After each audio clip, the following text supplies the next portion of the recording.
আসাদ আজিম মিরপুরের home of cricket থেকে ভিন্ন ধর্ম মতাদর্শে যারা শুনছেন সবার প্রতি আন্তরিক কৃতজ্ঞতা।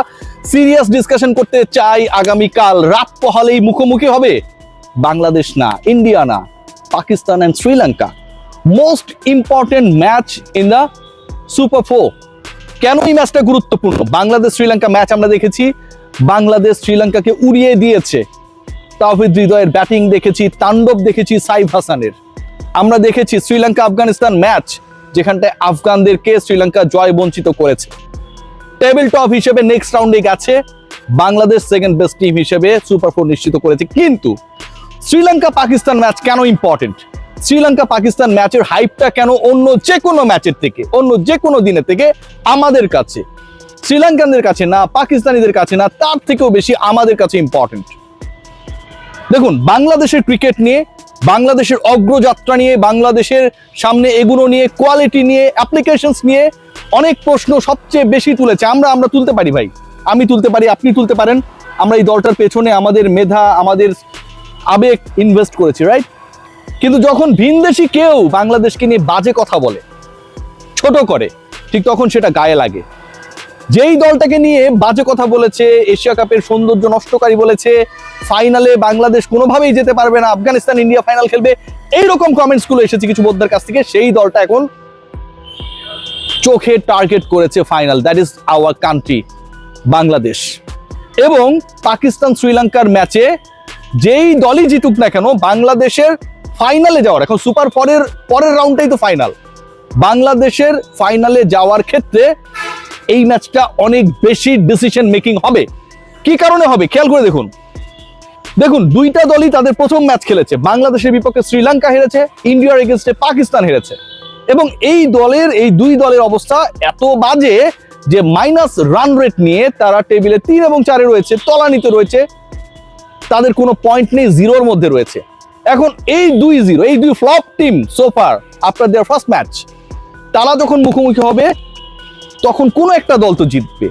দুই লাল্লু পাঞ্চুর লড়াইয়ে কেউ না কেউ তো জিতবে, এবং সেই যে দলটা জিতবে সেই দলটা আলটিমেটলি বাংলাদেশের ফাইনালে যাবার ক্ষেত্রে, ফাইনালে যাবার ক্ষেত্রে কতটুকু জয়ের পরে যে 2টা পয়েন্ট পাবে থ্রেট ক্রিয়েট করতে পারবে। সহজ করে বোঝানোর চেষ্টা করি। যদি পাকিস্তান জেতে, পাকিস্তানের 2 পয়েন্ট হলো, বাংলাদেশের সমান 2 পয়েন্ট হয়ে গেল। যদি শ্রীলঙ্কা জেতে, শ্রীলঙ্কার 2 পয়েন্ট হবে, বাংলাদেশের সমান 2 পয়েন্ট হবে। এখন আপনি কাকে সাপোর্ট করবেন? বাংলাদেশের জন্য ফাইনালে যাবার ক্ষেত্রে, বাংলাদেশের আরো অনেক বছর পর এশিয়া কাপের আরো একটা ফাইনালে ওঠার ক্ষেত্রে সবচেয়ে ফেভারেবল টিম পরের ম্যাচে শ্রীলঙ্কা। বাংলাদেশ শ্রীলঙ্কাকে হারিয়েছে, শ্রীলঙ্কা আফগানিস্তানকে হারিয়েছে। বাংলাদেশ শ্রীলঙ্কার প্রেম একদিনের ব্যবধানে 180 ডিগ্রি বদলে গেছে ভাই। কিন্তু আমরা ভালোবাসা দিতে জানি, আমরা শ্রীলঙ্কাকে ভালোবাসতে জানি। পরের ম্যাচে পাকিস্তানের এগেইনস্টে উই আর সাপোর্টিং শ্রীলঙ্কা। এখন আপনি যদি বলেন যে কেন আমরা শ্রীলঙ্কাকে সাপোর্ট করব, পাকিস্তান জিতলেও 2 পয়েন্ট, শ্রীলঙ্কা জিতলেও 2 পয়েন্ট, যেই দলে জিতুক তার তো 2 পয়েন্টই হবে। 2 পয়েন্ট হবে ঠিকই, কিন্তু শেষ ম্যাচ বিবেচনা যদি আপনি করেন, তাহলে পরের ম্যাচটায় পাকিস্তান এবং শ্রীলঙ্কা আগামীকালের ম্যাচের পর যে ম্যাচটা খেলবে কোনো এক দলের সাথে, সেই ম্যাচে কোন দলের পয়েন্ট পাওয়ার চান্স বেশি? আমার কাছে মনে হয় শ্রীলঙ্কা পাকিস্তানকে যদি হারায়, পরের ম্যাচ মানে তাদের সুপার 4-এর লাস্ট ম্যাচটা তারা খেলবে ইন্ডিয়ার বিপক্ষে, ওই ম্যাচে তাদের পয়েন্ট পাওয়ার চান্স আমি দেখি না, to be very honest. Sri Lanka ইন্ডিয়াকে হারিয়ে দেবে, এই ইন্ডিয়া পরাজিত হবে, তারা অজেয় না, কোনো দলই অজেয় না। ডোনাল্ড ব্র্যাডম্যানও আউট হয়েছিলেন জীবনের লাস্ট ইনিংসে 0-তে, রাইট?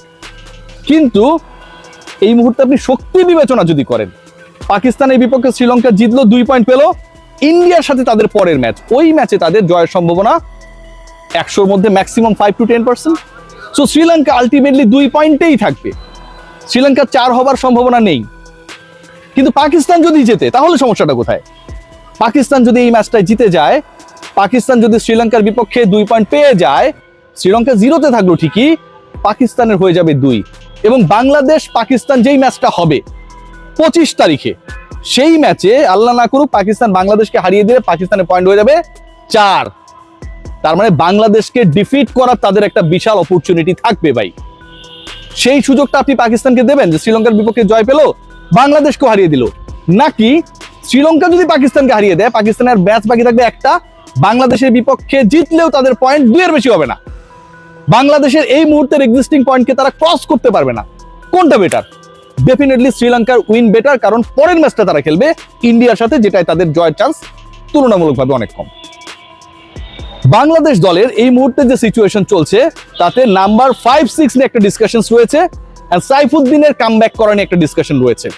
যতটুকু আমি জানতে পেরেছি যে ইকুয়েশনটা এই মুহূর্তে আমার কাছে রয়েছে, তাতে বাংলাদেশ দল পরের ম্যাচে এগেইনস্ট ইন্ডিয়া সাইফুদ্দিনকে খেলাতে পারে তখনই যদি তারা ডিসাইড করে যে তারা 4 জন পেসার খেলাবে। তাসকিন আহমেদকে এলিমিনেট করার বাদ দেওয়ার কোনো পরিকল্পনা নেই, মুস্তাফিজুর রহমানকে বাদ দেওয়ার কোনো পরিকল্পনা নেই, শরীফুল ইসলামকে বাদ দেওয়ার 1000% সম্ভাবনা রয়েছে। শরীফুলকে যদি বাদ দেওয়া হয় তার জায়গাটায় রিপ্লেস করার ক্ষেত্রে 500% সম্ভাবনা রয়েছে তানজিম হাসান সাকিবের। হিসাব সহজ। তাহলে সাইফুদ্দিনের জায়গাটা কোথায়? এমাং দা 2 স্পিনার্স শাক মেহেদি এবং নাসুম আহমেদ, এই দুজনের মধ্য থেকে যদি একজনকে ড্রপ করা হয়, চান্সেস ভেরি লো। একজনকে ড্রপ করলেও লেগ স্পিনার রিশাদকে খেলানোর চান্সেস ভেরি হাই। সিরিয়াসলি বলছি, যদি একজন ড্রপড হন, যদি স্পিন ডিপার্টমেন্টে চেঞ্জেস আসে, তারপরও বাংলাদেশ একজন স্পিনারকে নিয়ে খেলতে নামবে বলে মনে হয় না। কিন্তু যদি একজন স্পিনার নিয়ে নামে, in that situation the only option is that Saifuddin will be in the playing 11। 5-6 নিয়ে আলোচনা রয়েছে। শামীম পাটোয়ারি, জাকের আলী অনিক, এই দুজনকে নিয়ে আলোচনা রয়েছে। সেই জায়গাটায় কোনো রিপ্লেস করা যায় কিনা, নুরুল হাসান সোহানকে খেলানো যায় কিনা, ডেফিনেটলি এই আলোচনাটা রয়েছে। এবং সেই আলোচনায় নুরুল হাসান সোহানের ফেভারেও কিছু কিছু ডিসকাশন রয়েছে। কেন এই ডিসকাশনটা হচ্ছে, কি কারণে এটা হচ্ছে, এর মূল কারণটা আপনারা জানেন। মূল কারণ হচ্ছে ইন্ডিয়ার এগেনস্টে বাংলাদেশ যখনই সাকসেসফুল হয়েছে তখনই এমন কিছু ক্রিকেটার পারফর্ম করেছে যেটার ব্যাপারে তারা প্রপার প্ল্যান করতে পারে নাই। খেয়াল করে দেখুন, বাংলাদেশ যখন মুস্তাফিজকে অ্যাপ্লাই করেছিল, মুস্তাফিজুর রহমান তিনি একমাত্র ক্রিকেটার ওই টাইমে বাংলাদেশ স্কোয়াডে ছিলেন যাকে নিয়ে আসলে খুব বেশি রিসার্চ করার সুযোগ ছিল না। মুস্তাফিজ টানা 2 ম্যাচে 6 উইকেট আর 5 উইকেট পেয়েছিল। রিকল করেন তাসকিন আহমেদ, তিনি যখন ডেবুটেন্ট হয়েছিলেন ব্যাক ইন 2014, এখন থেকে আরো 11.5 বছর আগে প্রথম ম্যাচে 5 মেরেছিলেন। তাসকিন আহমেদকে নিয়ে বড় ধরনের কোনো ডিসকাশন বলেন, রিসার্চ বলেন, অ্যানালিসিস বলেন করার সুযোগ ছিল না। Saif Hasan is going to B another Trump card বাংলাদেশের জন্য। তাকে নিয়ে যেই রিসার্চই আপনি করেন না কেন, 3 বছর 2 বছর আগের সাইফের সাথে right now the man is playing hitting the বলস আউট অফ দ্য বাউন্ডারিজ, তার সাথে কোনো ধরনের মিল নেই। This Saif is totally different, totally AI generated Saif. The way he wants Saif, the same way he is delivering. So AI সাইফকে নিয়ে, artificial ইন্টেলিজেন্সে দিয়ে আমরা যে সাইফকে কল্পনা করি, যে সাইফ এখন ছক্কা হাঁকাচ্ছেন এক পায়ে ভর করে, সেই সাইফকে নিয়েও বড় ধরনের কোনো প্ল্যান করার সুযোগটা আপাতত নেই।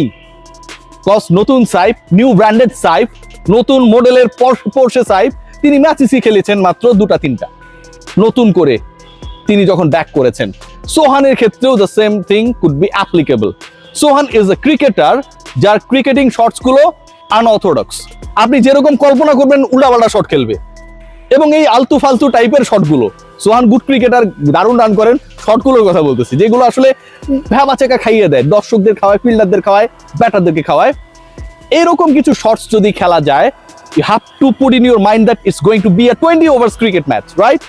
সো ওইখানটায় যদি সোহান 3টা ওভারে ব্যাট করার সুযোগ পান, লাস্ট 2 ম্যাচে 6 বলে 12 করেছেন, 11 বলে 23 করেছেন, 200+ স্ট্রাইক রেটে ব্যাট করেছেন। জাকের আলী অনেক বল খুঁজে পান নাই, সোহান হিট করেছেন, 6 হয়েছে। সেই সোহানকে যদি অ্যাপ্লাই করা যায় প্রপার ওয়েতে, তাহলে 5-6 জায়গাটায় Bangladesh the way they are expecting some quick runs, সেটা ডেলিভার করা সম্ভব। Many more plans Bangladesh have against India, but সবচেয়ে গুরুত্বপূর্ণ যেটা, before India match, before Pakistan match, we all are eyeing on to Sri Lanka and Pakistan match. I am supporting Sri Lanka because last ম্যাচে আমরা শ্রীলঙ্কাকে হারিয়েছি, কাজটা একদম ভালো করি নাই। কিন্তু ভারতের বিপক্ষে শ্রীলঙ্কা হেরে গেলে বাংলাদেশের চান্স বাড়বে, আর পাকিস্তান যদি টানা 2 ম্যাচ হেরে যায় ইন্ডিয়ার পরে শ্রীলঙ্কার বিপক্ষেও, তাদের আর কোনো সম্ভাবনা থাকবে না। সবাই ভালো থাকবেন, টেক গ্রেট কেয়ার।